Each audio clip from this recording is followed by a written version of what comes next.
Hello teacher and classmates, my name is Amelie Elliott and today I'm going to talk about my top 3 favorite teaching approaches. The first one for me is the humanistic approach. The second one that I like the most is the oral situational approach, also known as the language situational approach. And the number 3, but not less important, is the suggestopedia. I chose these 3 because it matched the best how I would like to be as a teacher. I would like to be a teacher that is remembered to have to be known as having interesting classes, fun classes and easy classes. So I think these 3 match the best my teaching style. In this video I'm going to talk about the characteristic of the approach. I'm also going to be talking about the principles, the teacher's role, the student's role. Also I will mention the year it was first developed and the creator. I'm going to start talking about the humanistic approach. This is my top one, my number one, my favorite one, and I chose this one as my top one because this is a student-centered approach. In this approach, the student has the opportunity and the choice to select the methodologies and how they want to learn. It emphasizes on the student's choice in the way they want to learn, as I mentioned before. It also focuses on the student's interest to make it more attractive to the student, and feeling and knowledge is very important in this approach. The teacher's role in this approach is as a coach or facilitator. The facilitator is when the teacher provides the information, the test, the tasks that the students will develop, all focusing on what the student priorly shows.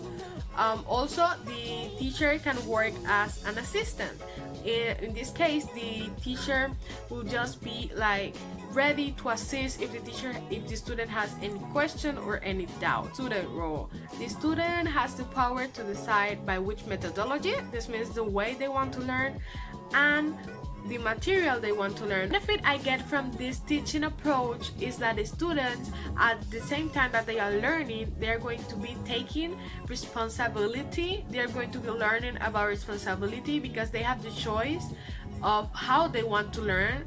And also your students will feel more engaged in your classes. The student will feel like they are taken into account in the learning process, and that is a very good feature or characteristic for your students to feel motivated and interested in your class. Now we're moving to the number 2, which is the oral situational approach. This approach was developed between the 1930s and the 1960s, and it was developed by a group of people. It was developed by Britain linguists. In this approach, the learning process is more enjoyable if it is in a game appearance. Some of the principles of this approach is that it says that reality is the best way to learn. It provides you the best learning experiences. Another principle is that learning should be fun and enjoyable, and that's 100% what I believe. If you are enjoying what you are learning, you will actually keep the information. You're not just going to study for that test. And the last principle I have to show you guys from this approach is that the learning process should allow the students to make mistakes, and that is perfectly fine. Because students in the learning process, they are going to make a lot of mistakes, and in this approach it is okay to make mistakes. Some of the characteristics of the oral situational approach is that in the classroom the students should always be speaking the target language. In this case we're talking about the English language, which is perfect. The students should be practicing always. They are going to enhance their pronunciation, their fluency. So this approach is perfectly if you as a teacher, your goal is to have your students have a good pronunciation. Another characteristic of this approach is that it focuses more on the spoken language. This means they are not going to focus on the reading part or in the writing part. It is going to focus on the speaking part. And the last characteristic I'm going to talk about in this approach is that in grammar, yes, it does teaches grammar. It just plays grammar, spelling, writing, and reading at the very last of the teaching process, but it does involve these skills. In grammar, it actually goes from the simple part to the harder or the more complex part.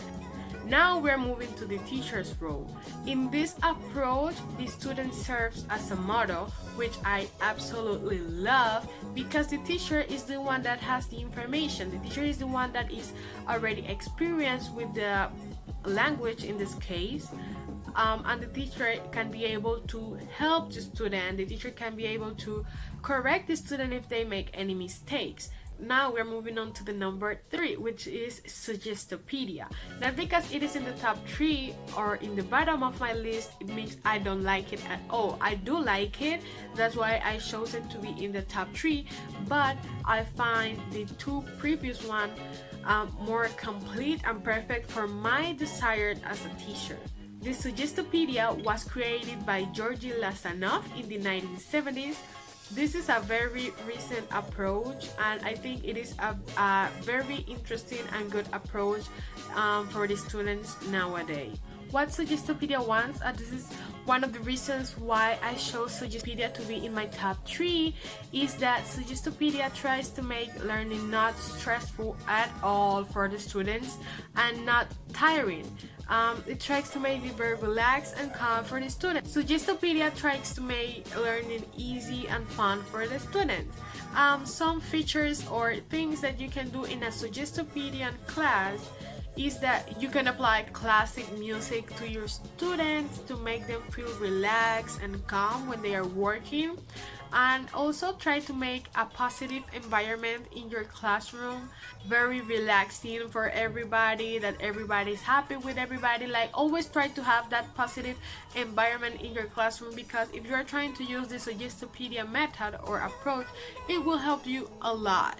In this approach, the student role is very passive and calm. The student just have to be there and receive the information. They don't have to provide any information.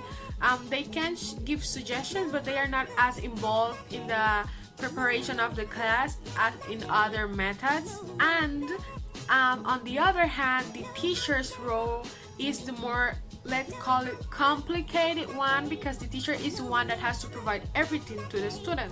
The teacher is the one that has to provide the test, is the one that has to provide the tasks, the methodologies, the material they're going to learn. The teacher provides everything, and also it is expected for the teacher to be very skilled in acting, singing, and even in psychotherapeutic techniques. One of the benefits of the Suggestopedia is that students are actually more likely to remember, because as they are learning in a very calm and a very relaxed situation, the student's brain is more likely to remember the information that you provide them, and also they are more likely to develop in a very positive way, because they are receiving the information from an authority or something that they look up to, in this case the teacher. That was all for today's video. I hope you guys like it and enjoy it. Thank you so much for watching. I hope you found it interesting and